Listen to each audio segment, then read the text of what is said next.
Yo, what's up guys? Peterman Valley here. Welcome back to another one. Yes, this is it. This is the moment we've been waiting for literally all year. I mean, this is like an annual thing. Pretty much an Apple holiday at this point.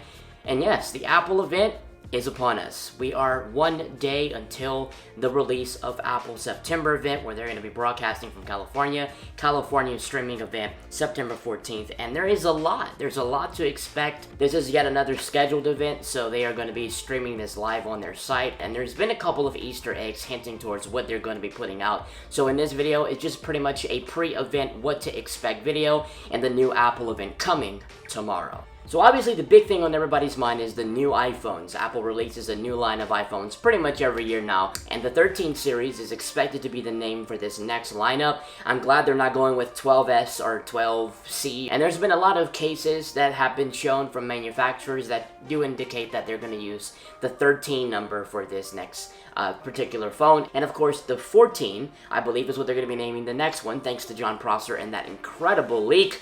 Got to talk about that in another video. But yes, the iPhone 13, the 13 mini, 13 Pro, and 13 Pro Max is expected for this event. And in terms of like general design scheme, there's not many things that they're going to be integrating, but a lot of the different components will be internal. The 13 series is supposed to have the same display sizes as the previous lineup. It's going to have the same enclosure design as the 12 Pro series, so that squared, nice, sharp edge design, kind of like iPhone 4. Looks like they're going to be going that direction for quite some time, given the new iPhone 14 leaks from John Prosser. If they go that route, looks like even with the Apple Watches, which you're going to get into, looks like they're going with that squared off design scheme for the foreseeable future. So pretty exciting. It's also said to be slightly heavier due to larger batteries. Now, they're probably going to be increasing the lithium-ion batteries inside of the phones, which makes the phones a little bit larger and a little bit heavier. So I don't really mind a larger phone or a heavier phone, as long as the components match with the performance and it's actually an upgrade. To me, it doesn't matter, but obviously that's what we're to be expected for the next iPhone. These devices are also supposed to feature a Super Retina OLED XDR displays, and one of the most significant features they're probably going to be focusing on quite a bit in this event is going to be the 120Hz refresh rate for the Pro model iPhones. Obviously, that's something that we haven't gotten in any iPhones up until this point, so that's something they're likely going to highlight. We've obviously had ProMotion displays and iPads previously, but this is going to be its debut for the iPhone. Pretty exciting stuff. An always-on display is also said to be brought to the new iPhone 13 models. Very exciting. Even the California event streaming invite, if you go into the Apple logo, you can kind of see the 9/14, the date, but it kind of looks like an always-on display as the entire environment is dimmed, and you still have the time showing as if the always-on display would be doing that. And we already have it in Apple Watches, we have it in other phones from Samsung, so it would be great to see them on the new flagships for this year. It is possible that the hardware will be conducive for always-on because of the fact that there might be a larger lithium-ion battery on the inside, so it does appear to be something that they can do. Will they do it? We'll have to wait and see. With regard to the front of the screen, it is said that the notch will be sticking around for another year. However, it is said to be a little bit smaller than before, shrinking in size given the fact that the speaker grills will be placed above the actual camera lenses, and they're going to kind of be condensed together to reduce the size of the notch. Probably won't be a significant difference. Obviously, you probably won't see the major difference, given the fact that you will maybe only have one iPhone at a time. Unless you see them side by side, you really won't notice a difference. And I do stand by the fact that when you're using the phone, the notch in general disappears into the experience. So the fact that it's smaller really won't make a significant change in terms of what it'll look like from the front, but hopefully whenever they remove the notch in the nearby future, if that iPhone 14 leak is true, then we actually will be able to have something a little bit different. Then we'll have a little bit more screen real estate with a punch hole cutout. But for now, the notch is sticking around. With regard to processing, the A15 chip is obviously supposed to be announced here and brought into the new iPhone lineup. A 5nm A15 Bionic, obviously expected for the Pro models. That's supposed to significantly improve the processing power. I mean, the A12, the A13, and A14 have already done incredible jobs holding up in the industry, and a lot of the processing power you don't really use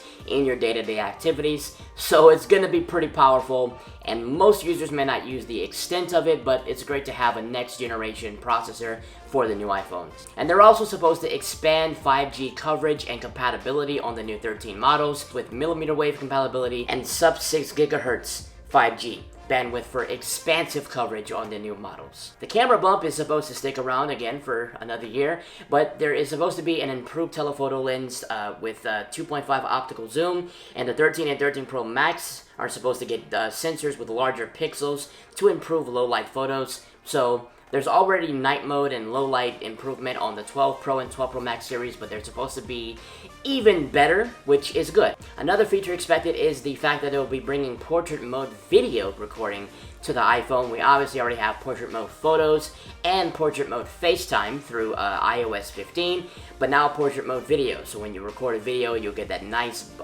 depth of field and the blurred background automatically. They're making it easier for videographers to do the point and shoot sort of style where you don't really have to do much post-production. My only hope for this feature is that it actually works a little bit better than the photo portrait mode, so hopefully they improve portrait mode, because the actual edges of the character in the foreground is not refined to a T. So with a moving subject, I hope that they really add some more AI or machine learning to get that particular shot perfected as much as possible. And for storage capacity, it is possible that we'll be getting 1 terabyte, although that's not confirmed.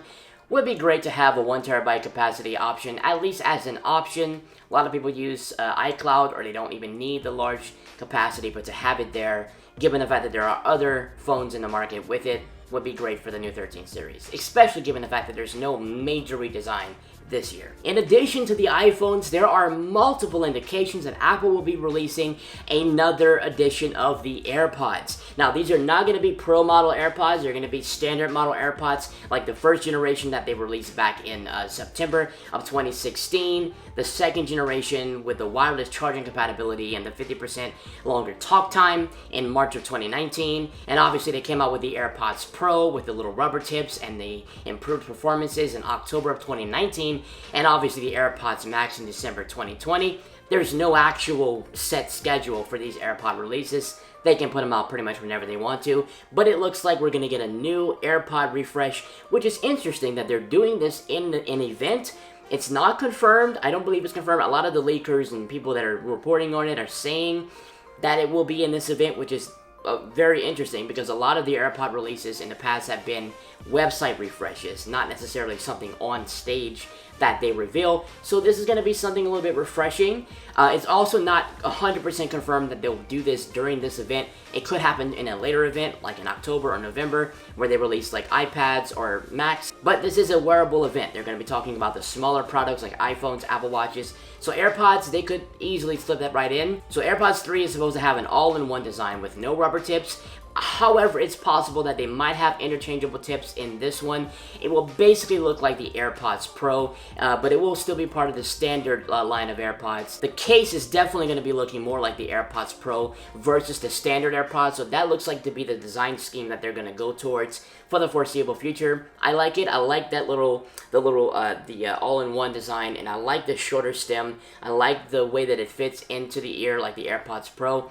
My biggest gripe with the AirPods Pro is the fact that it has rubber tips. So I'm hoping Apple does not require rubber tips for this new AirPods 3. There's also possible battery life improvements and internal hardware upgrades, although those have not really been leaked, or there's not much information about that. And to remember that this is a standard model, I'm not going to get my hopes up too high on performance, but I can't wait to see what they actually reveal in this. There's also not much talk of a wireless charging case compatibility for the AirPods 3, although it can happen because the second generation AirPods, which is still a standard model, did come with a wireless charging case compatibility. The biggest thing about AirPods 3, however, is that the active noise cancellation and transparency modes will not be brought to these. That's what's being reported, is that they're not going to have the noise control features that the AirPods Max and AirPods Pro do.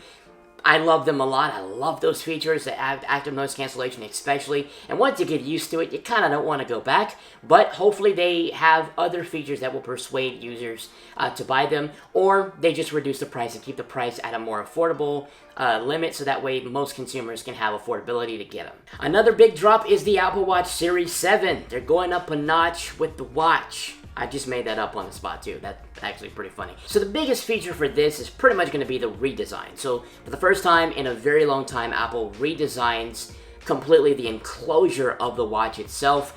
I think the biggest redesign probably since the Apple Watch Series 4. And this is going to be pretty cool. So it's going to have the rectangular, like squared off edges, just like the iPhone 12 Pro Series, and obviously the 13 and the 14 moving into kind of that iPhone 4-esque, era vibe. There's a rumor that it could come in this nice green color. I really hope that they do that. That would be pretty nice, although I like neutral colors, especially for wearables, given the fact you have different outfits that you like to put on. So I'm a space gray / silver guy across the board for Apple Watches, just because you want to make sure it looks good with whatever you're wearing. You can exchange out bands for different color schemes, but I think a green watch is an acquired taste for sure. For processing, they might be bringing the S7 chip to the Apple Watch Series 7, and due to the smaller form factor of this chip, it might be a little bit smaller. It will clear more real estate inside of the watch for a larger battery and improved battery life. So we're gonna get even better battery life on the Series 7, likely. That's usually what comes in a lot of these updates, is that they bring better battery life. I actually love the battery life of the Series 4, so to even conceptualize something even better is awesome. But ultimately, what's going to happen with this new squared-off design, it might also increase the size of the watch. Bloomberg is reporting that for the 41mm and 45mm are going to be the new actual different size options versus the 40 and 44mm we've gotten in the past. Bigger watch, I'm all here for it. Square design. Bring those screen panels to the edges, shrink the bezels. I'm here for that. So the screen will pretty much total to a 1.9-inch screen versus the 1.7-inch screen. It's always a pro to have bigger screen real estate on a small wearable like this, so might actually take me out of my Series 4 for the first time in a while. For the most part, that's pretty much the gist of what they're going to be putting out. There is rumors that a new iPad mini is going to be announced at this event versus an October event. A little bit unusual, a little bit unorthodox. They normally do iPads and Macs a little bit later in the year, like October. But it's being said that they could release a new iPad mini at this event. So that's interesting. So this new iPad mini is supposed to basically be the iPad Air 4 shrunken, which means, iPad Air design is the same scheme as the, pretty much as the iPad mini here. It will have USB-C. It will have a smart connector, which is wild for a mini to have a smart connector. I can't wait to see how they actually market this. It's going to be fun. Surprisingly, it'll have the same processor as the iPhone 13, so likely the A15 chip brought into that very small iPad mini, but I'm glad that they're actually bringing these really nice hardware features into the lower budget models so that most people can take advantage of the better technology and save some money in the process. But that's pretty much it. September 14th announcement day is upon us. September 24th release is likely to come after that, and a September 22nd possible OS release for the software that they've announced at WWDC. I'm excited. I will not be doing a live event coverage during the event, but I may do a live after the event, like a post-event recap live stream. So if you guys want to join me for that, I would love to see you guys there. And yeah, it's exciting. Can't wait to see what they put out and what they reveal. So let me know in the comments what you're most excited for, if you plan to get any of these models or you're waiting for the new models in the next year. Just let me know what your thoughts are in the comment section below. And by all means, I'll catch you guys in the next one. Peace.